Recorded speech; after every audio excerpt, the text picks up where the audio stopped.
Hi and welcome back to my YouTube channel. Kanchi நகரம் அப்படின்னு சொல்லிட்டு பண்டைய காலத்தில் இருந்தது. ஸோ அந்த நகரத்தை சேர்ந்த ஒருத்தர் தான் புவனவதி அப்படிங்கக்கூடிய ஒருத்தர்.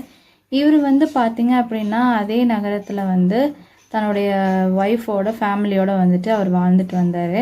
கொஞ்ச நாளுக்கு அப்புறம் அவர் என்ன பண்ணுறாருன்னா, அவர் ஆன்மீகத்தில் ஈடுபட ஆரம்பிக்கிறனால அவர் காசி போகணும் அப்படின்னு சொல்லிட்டு அவர் நினைக்கிறாரு. அதனால் பார்த்திங்க அப்படின்னா அவர் காசிக்கு போகிறாரு. காசிக்கு போய் அங்கே போன உடனே வராமல் அங்கே கொஞ்சம் ஸ்டே பண்ணி அங்கே இருக்கக்கூடிய எல்லா விஷயங்களையும் பார்க்கணுன்னு நினச்சி அவர் என்ன பண்ணுறாரு, அங்கே தங்குறாரு. சத்திய ஞானி அப்படின்னு சொல்லிட்டு ஒருத்தருடைய பழக்கம் ஏற்படுது. இவர் பார்த்திங்கன்னா அந்த காசியில் 2 குழந்தைங்க இருக்காங்க. அவங்க 2 பேருமே யார் யார் அப்படின்னு பார்க்கலாம். ஒரு பொண்ணு ஒரு பையன் அப்படின்னு சொல்லிட்டு இவருக்கு இருக்காங்க. அது மட்டும் இல்லாமல் இந்த சத்யஞானிக்கு பார்த்திங்க அப்படின்னா ஒரு இளமையான ஒரு பெண், இளம் வயசு. அந்த பெண்ணோட பேர் நவக்கியானி அண்ட் அவங்களுடைய அண்ணாவோட பேர் சிவக்கியானி அப்படின்னு சொல்லிட்டு தான் அவங்க அண்ணோட பேர். ஸோ இவங்க 2 பேருமே என்ன பண்ணுறாங்க அப்படின்னா அப்பா கூட காசியில் வாழ்ந்துட்டு வந்துட்டுருக்குறாங்க. ஸோ அப்படி இருக்கும்போது அவரோட வீட்டுக்கு பழக்கமான இந்த புவனாபதியை சாப்பாடு சாப்பிட்றதுக்காக கூப்பிட்ருக்காங்க. அப்படி விருந்துக்கு கூப்பிட்ருக்கக்கூடிய நேரத்தில் அப்பாவுக்கு தெரிஞ்சவராச்சேன்னு சொல்லிட்டு நல்லா நவக்கியானிக்கு பழக்கமாகிருக்கு. அதுக்கப்புறம் நவக்கியானியோடைய அழகில் புவனாவதி மயங்கினதுனால அவர் என்ன பண்ணுறாரு அப்படின்னா, இந்த பொண்ணை நம்ம கல்யாணம் பண்ணிக்கணும் அப்படின்னு சொல்லிட்டு டிசைட் பண்ணிவிட்டு இவருக்கு ஆல்ரெடி கல்யாணம் ஆன விஷயத்தை மறைச்சு இவங்களை 2ஆம் தரமாக கல்யாணம் பண்ணியிருக்காங்க. இந்த விஷயம் நவக்கியானிக்கு சுத்தமாக தெரியாது. அவர் உண்மையாலுமே இவருக்கு கல்யாணம் ஆகலை அப்படின்னு சொல்லிட்டு தான் நினச்சிருக்காங்க. அது மட்டும் இல்லை, கல்யாணம் பண்ணிட்டோம், இனி நம்ம நம்ம தஞ்சைக்கு போகணும் அப்படின்னு சொல்லிட்டு டிசைட் பண்ணுறாரு. அப்போ நானும் உங்கள் கூட வரேன்னு சொல்லிட்டு ரொம்பவே அடம் பிடிக்கிறாங்க இந்த நவக்கியானி. இவங்க பார்த்திங்கன்னா வடக்கு நாட்டை சேர்ந்த பெண், யாரே இந்த நவக்கியானிங்கிறவங்க.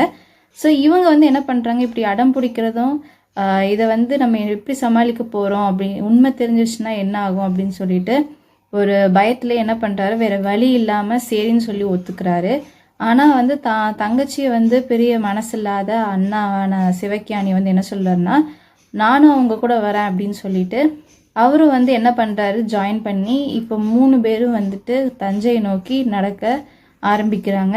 அப்படி நடந்து வந்துட்டுருக்கிறப்போ என்ன ஆகுதுன்னு பார்த்தீங்கன்னா, திருவாலங்காடு அப்படிங்கக்கூடிய அந்த இடத்த ரீச் பண்ணுறாங்க. ஸோ அந்த இடம் வந்ததும் இன்னி கொஞ்சம் தூரத்தில் இந்த மாதிரி பழையனூர் வரப்போகுது. அதாவது புவனபதியோட ஊர், அவங்க குடும்பம் இருக்கக்கூடிய இடம் வரப்போகுது. ஆனால் இப்படி போனோம் அப்படின்னா கண்டிப்பாக நமக்கு தான் பிரச்சனை அப்படின்னு சொல்லிட்டு என்ன பண்ணுறாரு அப்படின்னா, அந்த நைட்டே அந்த ஈவினிங் அவங்க சேர்றதுக்கும் அந்த இடத்த ரீச் பண்ணதுக்கும் பார்த்தீங்க அப்படின்னா கிட்டத்தட்ட ஈவினிங் டைம் ஆனதுனால நைட்டு இங்கேயே நம்ம தங்கிடலாம் அப்படின்னு சொல்லிட்டு டிசைட் பண்ணுறாரு. அதனால் என்ன பண்ணுறாருன்னா, புவனபதி நைட்டு அங்கேயே நவக்கியானி, அதுக்கப்புறம் சிவக்கியானி, இவங்க அண்ணான் தங்கச்சி, அதுக்கப்புறம் புவனபதி, இவங்க 3 பேருமே என்ன பண்ணுறாங்க, அதே இடத்துல ஸ்டே பண்ண ஆரம்பிக்கிறாங்க. அப்படி ஸ்டே பண்ணும்போது பார்த்தீங்க அப்படின்னா நைட் நேரத்தில் தாகம் ஏற்படுறதாகவும் போய் கொஞ்சம் தண்ணி எடுத்துகிட்டு வாங்க அப்படின்னு சொல்லிட்டு புவனபதி என்ன பண்ணுறாரு அப்படின்னா, இந்த தங்கையோடைய நவக்கினியோடைய அண்ணாவான சிவக்கியானியை தண்ணி எடுக்க அனுப்பி விடுறாரு. அப்படி அவர் போன கொஞ்ச நேரத்தில் என்ன பண்ணுறாருன்னா, இந்த புவனபதி இவளை நம்ம கூட்டிகிட்டு போக முடியாது, இவங்க அண்ணாவையும் நம்ம இருக்கிற இடத்துக்கு கூட்டிகிட்டு போக முடியாதுங்கிற ஒரு பயத்துலேயும் அந்த ஒரு கோபத்துலேயும் விரக்தியில் என்ன பண்ணிடுறாரு, நவக்கியானியை என்ன பண்ணுறாரு அப்படின்னா அவர் கழுத்து நெரிச்சு கொன்னுடுறாரு. ஸோ அந்த கொன்று அதே இடத்துல போட்டுட்டு அவர் என்ன பண்ணுறாரு, கொஞ்சம் கூட திரும்பி பார்க்காம அவர் வாட்டுக்கு அவருடைய வீட்டுக்கு அவரோட ஊருக்கு போக ஆரம்பிச்சிடுறாரு. தண்ணி தேடி போன சிவக்கியானி என்ன பண்ணுறாரு, நவக்கியானிக்கு இப்படி வழியில் இறந்து கிடக்கிறத பார்த்து ரொம்பவே துடிச்சு அழுதுருக்காரு. அதுக்கப்புறம் இதுக்கு மேல் நம்ம தங்கச்சியே இறந்து போயிட்டா, தங்கச்சி மேலே உள்ள பாசத்தில் என்ன பண்ணியிருக்காரு அப்படின்னு பார்த்தீங்க அப்படின்னா, தன்னோட அந்த அண்ணா நவக்கியானியோடைய அண்ணாவான சிவக்கியானி என்ன பண்ணுறாருன்னா, பக்கத்தில் இருக்கக்கூடிய ஒரு புளிய மரத்தில் அவர் தூக்கிட்டு தன்னை தானே உயிரை மாய்ச்சிக்கிறாரு. ஸோ இதுக்கப்புறம் அதுக்கப்புறம் இவங்க 2 பேருமே துர்மரணமாக இறந்ததுனால அவங்க நிறைவேறாத ஆசைகளோடு இறந்ததுனாலேயே என்ன பண்ணுறாங்க, பேயாக வந்து மாற ஆரம்பிக்கிறாங்க.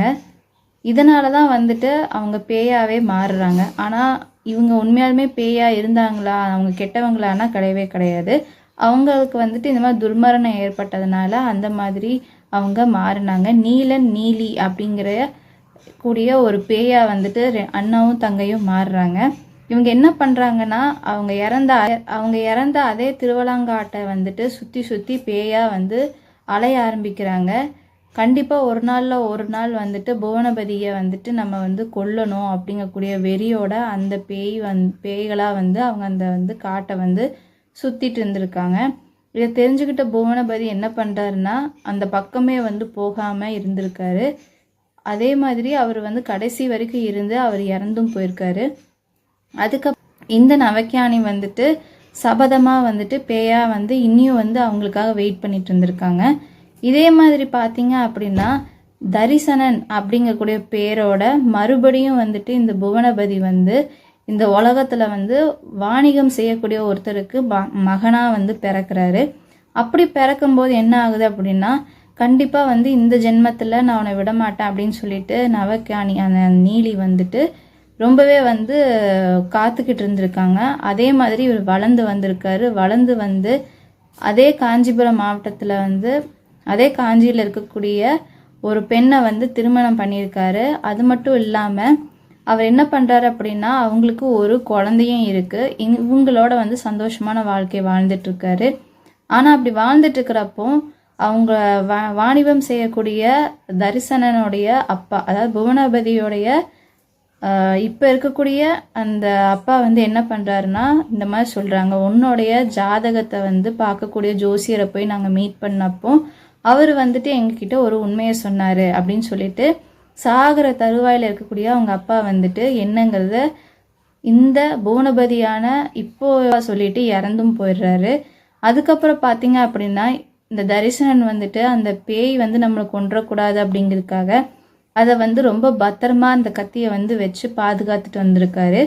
அது மட்டும் இல்லாமல் இப்போ பழையனூரில் இருக்கக்கூடிய இந்த தரிசனன் தன்னோட வணிக வியாபாரத்துக்காக என்ன பண்ணுறாரு அப்படின்னா, திருவாலங்காட்டை கடந்து போக வேண்டிய சிச்சுவேஷன் ஏற்படுது. அப்படி சிச்சுவேஷன் ஏற்பட்டதுனால இவர் தான் என்ன பண்ணுறாருனா, தாங்கிட்ட தான் வந்து அந்த மந்திர கத்தி இருக்கே, நாம் எதுக்கு வந்துட்டு அந்த நீலியான அந்த பேய்கிட்ட வந்து நம்ம பயப்படணும் அப்படின்னு சொல்லிட்டு வந்துட்டு இவர் என்ன பண்ணுறாரு, தைரியமாக அந்த இடத்த கடக்கிறதுக்கு முற்படுறாரு. அதுக்கப்புறம் அந்த டயத்தில் பார்த்தீங்க அப்படின்னா என்ன நடக்குதுன்னா, நீலி வந்துட்டு இதை வந்து தெரிஞ்சுக்கிறாங்க. இவங்கிட்ட மந்திர கத்தி இருக்கிறனால தான் நம்மளால் வந்துட்டு அவனை வந்து பழிவாங்க முடிய மாட்டேது அப்படிங்கக்கூடிய விஷயத்த தெரிஞ்சுக்கிட்டதும் என்ன பண்ணுறாங்க அப்படின்னா, அந்த தரிசனனுக்கு ஆசை மனைவியாக அமைஞ்ச மனைவி மாதிரியே உருவம் எடுத்து, அது மட்டும் இல்லாமல் கொல்லிக்கட்டையை வந்து தன்னுடைய இடுப்பில் வந்து குழந்த மாதிரியான ஒரு உருவமாக மாற்றி அவங்க என்ன பண்ணுறாங்கன்னா, அதே திருவாலங்காட்டை சேர்ந்த பஞ்சாயத்துக்கு வந்து போகிறாங்க. தலைவிரி கோலமோட அங்கே போய் நிற்கிறாங்க. இந்த மாதிரி என் கணவனான தரிசனன் வந்துட்டு இந்த மாதிரி என்னை விட்டுட்டு போகிறதுக்கு வந்துட்டு நினைக்கிறாரு, அவரை நீங்கள் தான் என் கூட வந்து சேர்த்து வைக்கணும் அப்படின்னு சொல்லி ஒரு பஞ்சாயத்தை வந்து நடத்துகிறாங்க. அந்த டயத்தில் வந்து பார்த்தீங்க அப்படின்னா தரிசனன் வந்து நல்லாவே தெரிய ஆரம்பிச்சிருச்சு, இது வந்து நம்மளுடைய மனைவி கிடையாது, நம்ம மனைவி உருவத்தில் இருக்கக்கூடிய அந்த நீலிங்கிற பேய் தான் என்னை கொல்லுறதுக்காக வந்து நிற்கிது அப்படிங்கிற உணர்ந்த தரிசனன் என்ன சொல்கிறாருன்னா, பஞ்சாயத்து ஆளுங்கிட்ட, இல்லை இவ வந்து என் மனைவி கிடையவே கிடையாது, இவ வந்து ஒரு பேய், இவ என்னை கொல்லுறதுக்கு வந்திருக்கா அப்படின்னு சொல்லிட்டு அங்கே இருக்கக்கூடிய 70 வேளாளர்கிட்ட வந்துட்டு சொல்கிறாங்க.